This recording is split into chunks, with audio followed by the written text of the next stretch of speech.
Capitola Black Recordings presents an unabridged recording of The Lost Jewel by Charlotte Marie Tucker, or A Lady of England. Chapter 9.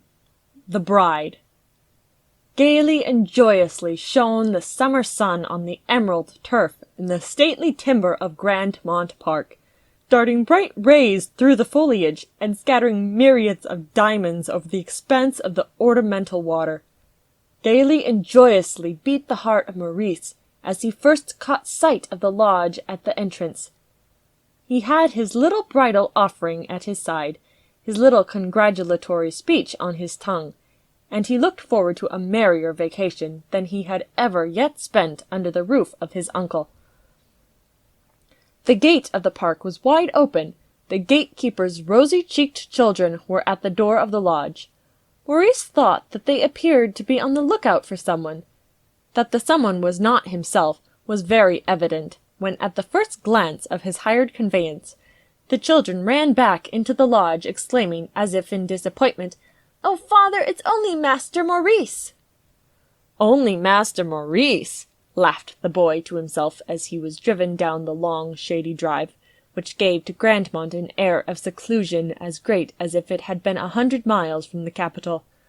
"Then a guest more important than Master Maurice is expected, doubtless the Right Honourable Lord George himself. And Albina will be fluttered at the sound of my wheels, and perhaps run to the great bay window to see a dusty fly with a piebald horse, and no one but Master Maurice. Ha!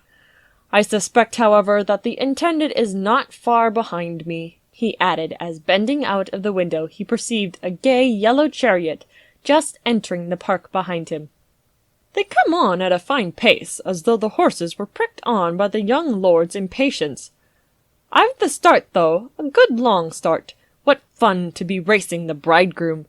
I guess I'll be the first to the hall, though it's he who will gain the prize." Sir John's residence was now in sight, a large and handsome edifice, the one which an architect could hardly have surveyed with pleasure, for a modern front in the Italian style, added by the present baronet, harmonized ill with the grey towers of the more ancient part of the building. To Maurice's eye, this front was a disfigurement. He preferred the low corridors, the narrow turrets, the mullioned windows of that part of the house which his imagination could people with the forms of knights and ladies of the olden time. But Albina spoke with horror of the gloomy cells and crumbling wall, and would have swept away, had she the power, all the dull remains of ages past, to replace them by a palace airy and bright as that of Aladdin. Maurice was right in his conjecture that his humbler vehicle would be the first to reach the stately entrance of the baronet's mansion. But the yellow chariot was close behind him. There were several servants waiting, as if in expectation, on the broad flight of steps shaded by a lofty portico which led up to the open door. No amount of vanity, had Maurice possessed it, could have deceived him into the idea that the gay, liveried servants were waiting for him. Every eye was bent on the yellow chariot, and the head servant had even the audacity to motion to the driver of the fly to move further on without giving its occupant time to alight, that the more favoured vehicle might dash up to the entrance without a moment's delay. "Rather cool," muttered Maurice. "These pampered fellows are looking out for their tips, and know the difference between a duke's son and only Master Maurice." Curious to see the bridegroom, without waiting for menial attendance, the schoolboy opened the door of his coach for himself, and sprang out just in time to see the expected one emerge from the yellow chariot. The astonishment of Maurice was great when a withered old man, dressed in black, with spectacles and a gold-headed cane, slowly descended the carriage steps. Maurice was about to burst into a merry laugh at the ludicrous mistake which he had made in supposing the venerable gentleman to be the chosen of Albina, when something in the aspect of the servants crushed his mirth in the bud, and it was changed into a very different emotion when Mrs. Wells, the housekeeper, suddenly ran out from the hall, terror and grief depicted on her face. "Oh, sir," she exclaimed to the new arrival, wringing her hands as she spoke, "you are too late. All is over." "Gone?" anxiously inquired the physician. "Just expired in her father's arms," exclaimed Mrs. Wells, bursting into tears. Had a thunderbolt exploded at the feet of Maurice, it could not have startled or shocked him more. His brain seemed turning around. The hall was swimming before his eyes. His tongue was unable for some moments even to frame a question.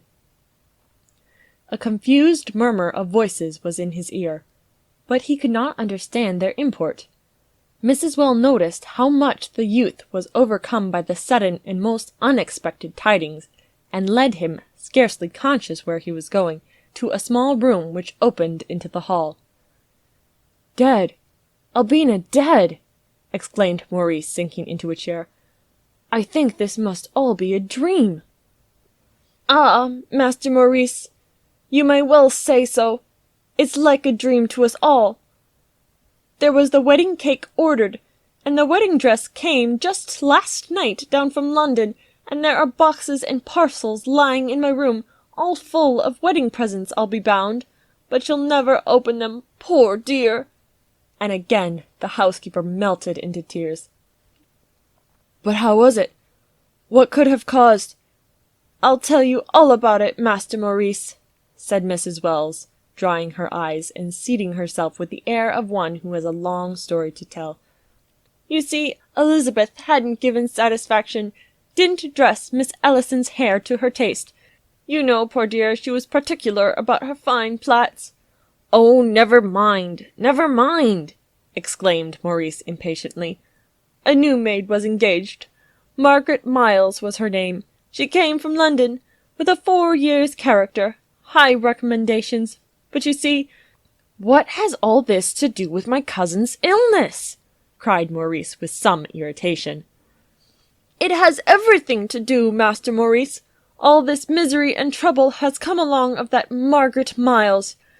The wicked wretch never told us that she came straight from a house where 2 of the lodgers had died from malignant fever. No, not a word of it she said, or would have said, till she was taken with the illness herself. And then all came out as a matter of course."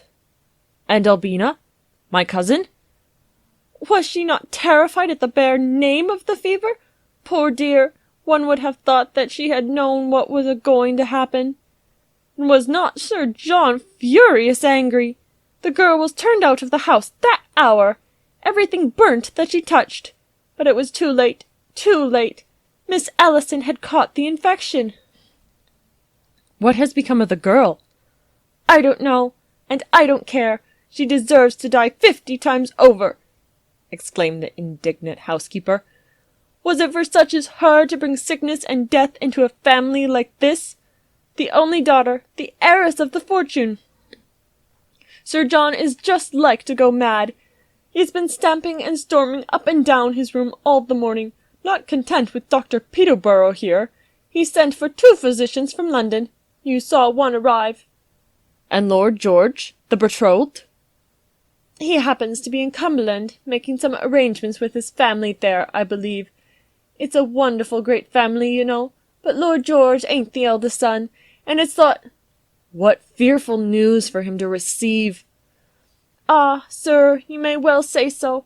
But the young gets over these things.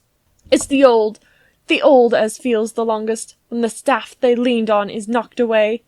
And Sir John was so proud of her, he was, and it's all come so sudden upon him. But yesterday she was as well as I am, and as bright as any blossom in the garden. It was wondrous quick, the fever. From last night, when she was taken ill first, she was never conscious for 1 moment." "Oh, Albina, poor Albina!" groaned Maurice, leaning his arms on the table before him and burying his face upon them. Thank you for listening to Capitola Black Recordings. I hope you have enjoyed this recording of The Lost Jewel by Charlotte Marie Tucker.